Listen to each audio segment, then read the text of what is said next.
Exclusivo, São Paulo tem mais um interessado em suas categorias de base e alguém concorrendo com o Evangelos Marinax. Jogador quer atuar no São Paulo, é São Paulino de coração, o Tricolor já fez proposta oficial. Fala aí pessoal, sou Jorge Nicola, bem-vindos a mais um vídeo do canal. Sempre bom ter vocês por aqui, sem perder tempo, só desejar um ótimo final de semana. Pedir para você deixar like, se inscrever no canal e ativar as notificações. Bora começar o vídeo com aquele tradicional giro de notícias. Bora de informação exclusiva. Quero contar que o São Paulo tem mais uma oferta para parceria em suas categorias de base. Há um concorrente de Evangelos Marinax para ser sócio do São Paulo por Cotia.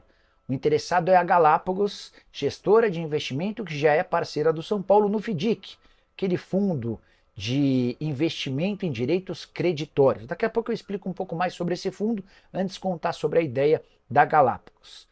Diante da mina de ouro que pode se transformar o CT de Cotia, a Galápagos demonstrou a intenção de repetir o modelo adotado pelo Marinax e que se é discutido já há algumas semanas para uma parceria. Marinax assumiria um percentual em sociedade com o São Paulo em troca de um baita investimento à promessa de 100 milhões de dólares entre 4 e 5 anos. A oferta que a Galápagos fez tem o mesmo molde, mas com cifras bem inferiores. O São Paulo tem como prioridade máxima o acordo com o Marinax.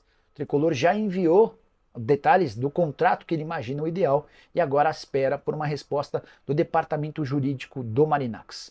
Algumas perguntas já foram feitas, algumas pequenas alterações no contrato inicial também foram realizadas, mas não há a palavra final, o sim do Marinax para o acordo. Se isso acontecer nas próximas horas, nos próximos dias, a tendência é que o acordo seja anunciado em breve. Posso dizer para vocês que há mais entusiasmo do Marinax no acordo com o São Paulo do que na compra da SAF do Vasco. E o próprio Vasco já sabe disso. Também surgiram nos últimos dias informações de que o grego percebeu uma série de problemas importantes na SAF do Vasco, o que dificultaria um acordo por lá. O filho do Marinax, Miltiades Marinax, é louco para que o pai compre a SAF do Vasco, para que ele passe a morar no Rio de Janeiro e se torne o dono do clube. Mas tanto o Evangelos Marinax quanto o Edu Gaspar, recentemente contratado para ser o CEO dos clubes que ele dirige, trabalham para um acordo com o São Paulo. Em relação a Galápagos, só para contar, essa gestora de investimento está ajudando o São Paulo na criação de um fundo de investimento em direitos creditórios. O objetivo é captar 240 milhões de reais no mercado para substituir a maior parte da dívida que o Tricolor tem com bancos. Uma coisa não inviabiliza a outra, não é porque o São Paulo prefere fazer acordo com o Marinax e dá preferência para esse acordo de que a negociação pelo FDIC possa sofrer qualquer risco. Pelo contrário, ela já está constituída, até por isso o Tricolor vai ter uma série de amarras e vai precisar gastar bem menos dinheiro na temporada de 2025. Naquela copinha ele voa, né? O São Paulo da equipe de base ele voa. E aí, quando fala essa equipe de base, eu acho que é um assunto muito pertinente para os dias de hoje, porque nós temos o Evangelos Marinax, aquele magnata grego que deve fechar com o São Paulo agora em janeiro. Hoje é dia 10, 11 de janeiro, 11 de janeiro, né? Se não me engano. E aí o São Paulo ele vai apresentar agora para o Conselho aquele projeto do Júlio Casares para fechar com o Evangelos Marinax, onde o cara colocaria 600 milhões do bolso dele no São Paulo para ter direito a 40% da base. Aí você fala assim, poxa, mas aí vai vender a base? É só uma SAF, né? A base seria gerida pelo São Paulo e o São Paulo vai ter como arrecadar um dinheiro agora, um dinheiro bastante inesperado e que é muito bem-vindo, um dinheiro extremamente bem-vindo pro Tricolor. Só que, qual que é o problema disso? Ah, o cara pode gerir a nossa base. O cara tem outros 3 times, esse Evangelos Marinax. Ele pode pegar então o William Gomes e jogar pro time dele lá da Grécia? Ele pode fazer isso? Não, ele não pode. O São Paulo é quem faz a gestão da equipe de base. O que o Evangelos Marinax ele pode fazer é ele torcer pro São Paulo vender algum jogador e aí o São Paulo vendendo, ele ganha 40% em cima da venda total. Então o São Paulo vendeu um cara por 100, ele ganha 40. Melhor dos mundos, não é? Não é a melhor coisa? É claro, quando você envolve a diretoria do São Paulo, nós não vamos ter acesso ao contrato e tal, então preocupa um pouco. Só que aí nós vemos a diretoria do São Paulo como tem agido com a categoria de base, como que a diretoria do São Paulo tem trabalhado. O Moreira acabou de ser oferecido para o Porto num empréstimo, onde o Porto liberaria o Wendel pro São Paulo, aquele lateral esquerdo Wendel, de 31 anos. Aí o Moreira seria envolvido na troca e o Moreira teria um passe fixado de compra pelo Porto por 2 milhões de euros. Isso, você olha pro Palmeiras vendendo, olha pro Flamengo vendendo, e aí você fala, como assim o Moreira vale 2 milhões? Eu já até falei sobre isso, mas isso eu acho que é uma coisa que vale a pena nós destacarmos. Porque 2 milhões de euros no Moreira é você mandar o cara por 12 milhões de reais. O que não dá pra comprar o Nicão. O Nicão custou mais de 10 pro São Paulo, quase 12. Então, qual que é a gestão da base que nós estamos tão preocupados em mandar pro Evangelos Marinax uma grande fatia, se nós mesmos estamos acabando com a nossa categoria de base? Por exemplo, eu não sou muito fã do futebol do Rodrigo Nestor, mas eu entendo quem goste pra caramba do Rodrigo Nestor. Pra falar do menino Rodrigo Nestor, um excelente jogador, né? Nós estamos vendo o Nestor agora no Bahia, meio que bastante sucateado, vamos dizer assim, porque por 10 milhões por empréstimo mais 30, esses 40 eles não fazem cócega no valor do Estevão do Palmeiras. Ah, mas o Estevão joga mais bola. Os caras estão vendendo zagueiro por 3, 4 vezes o que custa o Nestor. E o Nestor indo pro Grupo City, Bahia e tal. Então realmente preocupa. Você vê o Igor Gomes lá jogado no Atlético Mineiro. Você vê agora o Wellington e Juan que saíram pro Southampton, jogados também às traças, caras que o São Paulo poderia ter feito muito mais. A categoria de base já está desmantelada. Temos o Enzo Boer agora no Santos, Palmberg foi embora, Thales Vander foi embora. Dá pra passar o dia aqui falando de jogadores que dariam certo, a esperança era muito grande e aí depois foi considerada uma safra que não vira nada. Até que ponto essa safra é ruim e até que ponto o São Paulo não está conseguindo gerir a safra?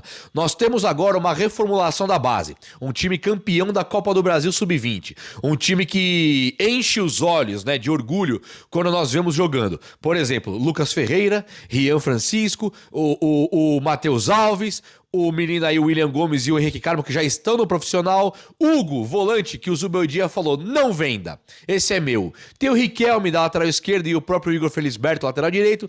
São caras muito promissores. E aí você olhando para esses caras promissores, você fala, não precisa do Evangelos Marinax. Só que esses caras, eles são o que ontem foram Nestor, Igor Gomes, Palmberg, Enzo Boer, Thales Vander e Juan e etc. Nós temos que tomar esse cuidado agora. Quando fala do Zubeldia que ele não usa a base, o Zubeldia tá bem incomodado com essa história. Fiquei sabendo que ele está incomodado. Tem cara da comissão técnica do Zubeldia de olho, assistindo Copinha, de olho completamente na equipe de base, tentando ali respirar ares e falar, deu certo esse aqui, aquele ali, pode trazer profissional. Hoje o São Paulo já conta com Henrique Carmo, William Gomes, não vou chamar o Pablo Maia de equipe de base, mas o Pablo Maia um dia ele foi da equipe de base, hoje ele é melhor que os profissionais, né? Então, apesar de ser da equipe de base, não é o... Patrick Lanza tá entre os caras da base, João Moreira, lateral direito, tá na base, tá no profissional. São caras que vão pedir passagem em algum momento e o Zubeldia pode agora, tem tudo agora para usar pelo menos os dois pontas, o William Gomes e Henrique Carmo e também o Moreira, né? Esses caras estão um passo à frente aí nas disputas por titularidade do São Paulo. Então o Zubeldia, até que se prove o contrário, nesse ano aqui ele faz um trabalho do zero. Eu confio no trabalho do Zubeldia? Não, com certeza não. Mas temos que dar aqui o benefício da dúvida, porque dessa vez realmente ele faz um trampo do zero, com pré-temporada, olhando a equipe de base, não pegou o trem andando e tem que trocar o pneu do trem, né? Não tem nem pneu, né? Tem que trocar o pneu do trem com o trem andando. Isso não pode realmente ser desconsiderado. O técnico merece ter um trabalho que começa após as férias e faz a pré-temporada. Vamos torcer então para que ele use a base. Ele tem esse talento, tomara que consiga desempenhar em campo. E ontem eu falei aqui pra vocês sobre Oscar como um meia pela esquerda, ou um ponta esquerda. Após o vídeo, o São Paulo fez mais um treino lá nos Estados Unidos, e nesse treino, Luiz Zubeldia alterou o time, né? Dessa vez ele colocou o Oscar mais centralizado, como um meia realmente, tá? Oscar jogou em um time que tinha a seguinte escalação: Rafael no gol, Igor Vinícius, Juan, Alan Franco e Moreira que né, já jogou de lateral esquerdo, voltou a atuar pela lateral esquerda agora.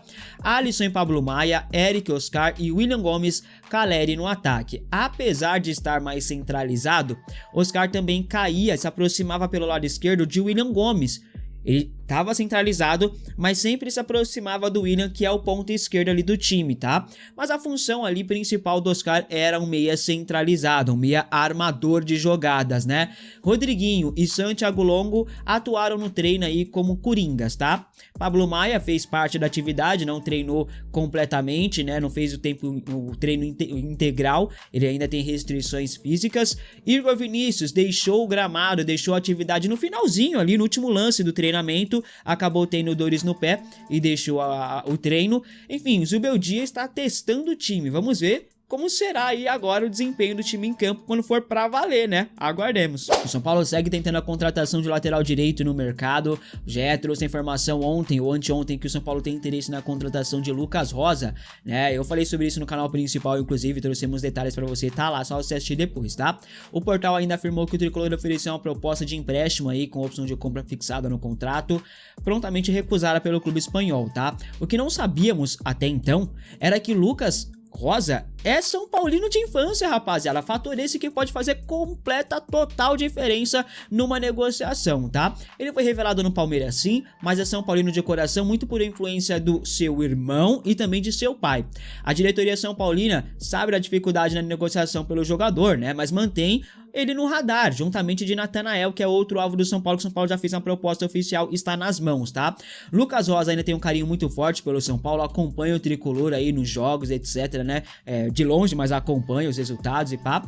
O lateral gostou do que ouviu na imprensa, né? Do que soube da sondagem do São Paulo, ele ficou animado com a sondagem do São Paulo. Apesar disso, ele não forçará uma saída do Real Valladolid, não. O São Paulo, se quiser contratá-lo, se tiver realmente um interesse forte, precisa chegar a um acordo com o clube espanhol. Recentemente, Lucas Rosa foi sondado aí pelo Atlético Paranaense. Só para constar, a última assistência do Lucas Rosa foi a 45 jogos, tá?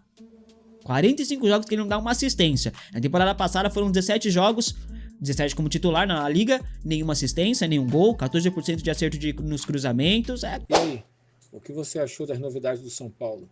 Se inscreva no canal, ative o sininho e comenta aqui embaixo o que você espera para o time na próxima temporada.